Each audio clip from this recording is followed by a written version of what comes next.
Gentleman from Florida, or gentleman from Michigan is recognized. Mr. Speaker, I would like consent to enter a list of significant pro-family, pro-life, medical community members, family research members, and students for the record in support of the Pregnant Students' Rights Act. Without objection. I reserve. Gentleman reserves. Gentleman from Virginia is recognized. Mr. Speaker, I yield 3 minutes to the gentlewoman from Oregon, Ms. Bonamici. Gentlewoman from Oregon is recognized. Thank you, Mr. Speaker, and thank you, Ranking Member Scott, for your leadership and for yielding.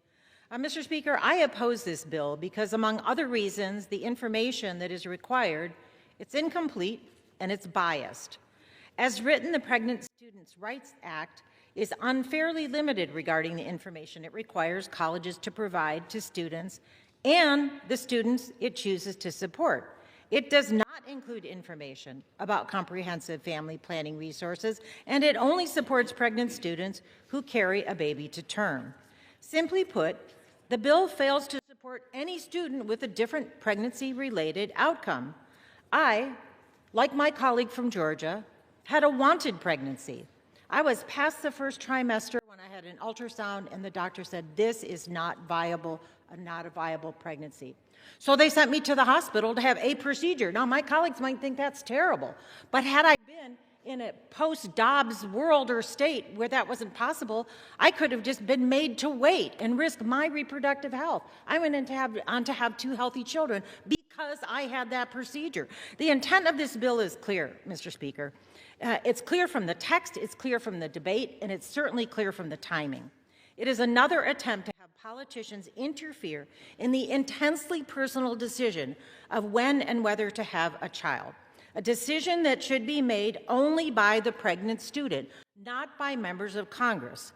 In the wake of Dobbs, many states have prohibited or tried to prohibit healthcare providers and health plans from offering or covering certain reproductive health care services. These anti-abortion efforts have disproportionately harmed some students whose access to services and information are affected by their geographical barriers, depending on where they are in college. Pregnant and parenting students deserve access to a full range of family planning resources and reproductive health care options that keep them healthy and on track for academic success, regardless of where they go to college. And for this reason, Mr. Speaker, at the appropriate time, I will offer a motion to recommit this bill back to the committee. If the House rules permitted, I would have offered the motion with an important amendment to this bill. My amendment would make clear that institutions of higher education will also provide medically accurate and comprehensive information and resources about all reproductive health care services, including contraception and abortion rights.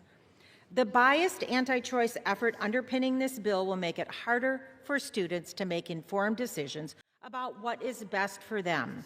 Promoting partisan legislation that fails to address the full healthcare needs of students does not promote academic success. Again, Mr. Speaker, this is a decision that belongs to the pregnant student, not to members of Congress. So I ask unanimous consent to insert into the record the text of this amendment. Without objection. And I hope my colleagues will join me in voting for the motion to recommit. And I yield back. Gentlelady yields.